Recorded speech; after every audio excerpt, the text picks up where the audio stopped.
మీ business ఏదైనా మీ ఊర్లో promotion చేయాలంటే అది సుమన్ టీవీతోనే సాధ్యం. ఇప్పుడే సంప్రదించండి.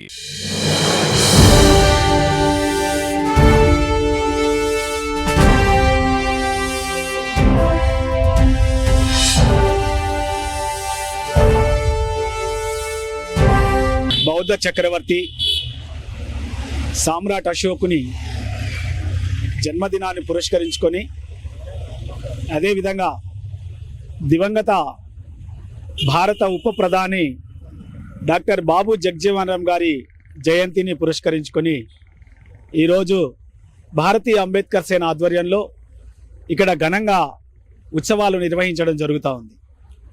ఈ సందర్భంగా యావత్ ప్రజానికానికి సామ్రాట్ అశోక డాక్టర్ బాబు జగజ్జీవన్ రామ్ జయంతుల సందర్భంగా శుభాకాంక్షలు తెలియజేసుకుంటా ఉన్నాము. మిత్రులారా, ప్రపంచ చరిత్రలో సంక్షేమ ప్రజాపాలన అందించినటువంటి ఏకైక చక్రవర్తిగా సామ్రాట్ అశోకుడు చిరస్మరణీయంగా నిలిచాడన్న విషయం ప్రపంచమంతా కూడా గుర్తించినటువంటి సంగతి మనకు తెలుసు. భారత సమాజాన్ని మౌర్యుల పరిపాలనా కాలం స్వర్ణయుగంగా మార్చిందనేది అందరికీ తెలుసు. క్రీస్తు పూర్వం 322లో అశోకుడి తాత చంద్రగుప్త మౌర్యుడు ప్రప్రథమంగా చక్రవర్తి అయ్యారు. ఆయన క్రీస్తు పూర్వం 322లో చక్రవర్తి అయితే ఆయన వారసులు 9 మంది, అంటే బృహద్రథుని వరకు 9 మంది చక్రవర్తులు 147 ఏళ్ల పాటు భారతదేశాన్ని పరిపాలించారు. అంటే క్రీస్తు పూర్వం 185వ సంవత్సరం వరకు భారతదేశాన్ని మౌర్య చక్రవర్తులు పరిపాలించారు. ఈ మధ్యలో 304 క్రీస్తు పూర్వం 304లో సామ్రాట్ అశోకుడు జన్మించి ఆయన మౌర్య చక్రవర్తిగా పరిపాలనా పగ్గాలు చేపట్టారు.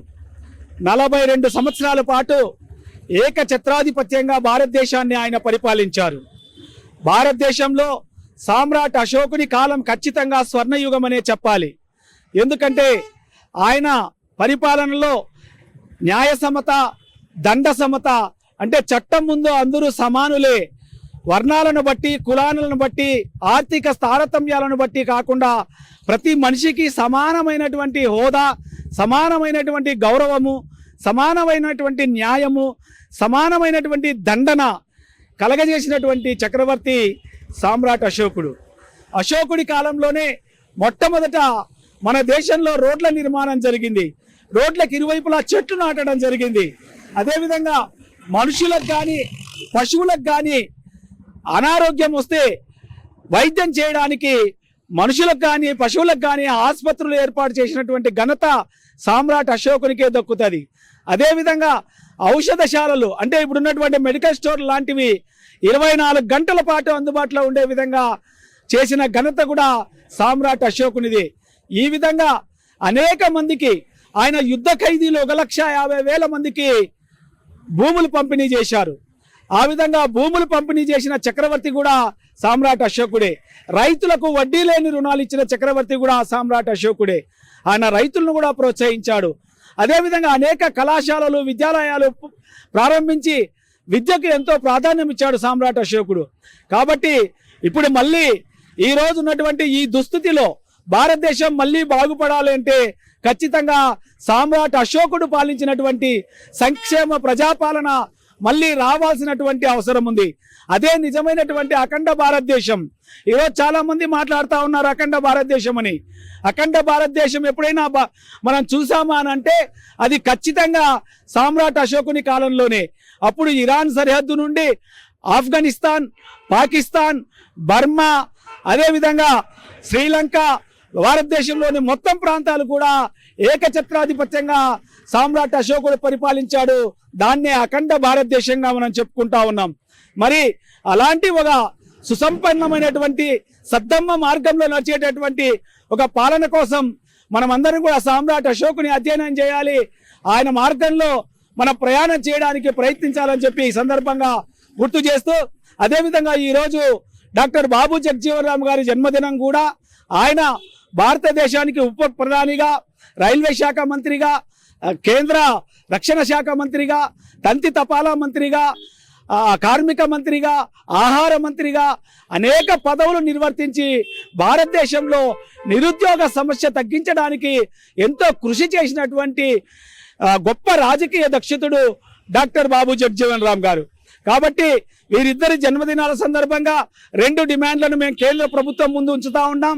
ఒకటి, తథాగతుడు గౌతమ బుద్ధునికి జ్ఞానోదయం కలిగిన బౌద్ధ గయలోని మహాబోధి మహావిహారాన్ని అది ఇప్పుడు బీటీ యాక్ట్ కింద బ్రాహ్మణుల చేత నిర్వహించబడతా ఉంది. ఆ బీటీ యాక్ట్ను వెంటనే రద్దు చేసి మహాబోధి మహావిహారాన్ని బౌద్ధులకి అప్పగించాలని చెప్పి కేంద్ర ప్రభుత్వాన్ని డిమాండ్ చేస్తా ఉన్నాం. అదేవిధంగా కేంద్ర ప్రభుత్వంలో మోడీ గారు ఎన్నికల ప్రచారంలో ఆయన మొదటి ఎన్నికల ప్రచారంలో చెప్పాడు ప్రతి సంవత్సరం 2 కోట్ల ఉద్యోగాలను భర్తీ చేస్తానని. ఇంతవరకు ఉద్యోగాలు భర్తీ చేయలే. ఏ సంవత్సరము 2 కోట్ల ఉద్యోగాలు భర్తీ చేయలా. వారికి మేము గుర్తు చేస్తా ఉన్నాం, అయ్యా మోడీ గారు, కేంద్ర ప్రభుత్వంలో 15 లక్షల ఉద్యోగ ఖాళీలు ఉన్నాయి.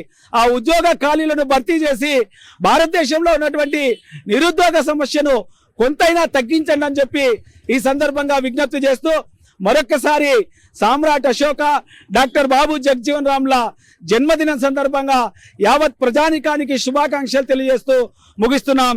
జై భీమ్, జై భారత్. Thank you.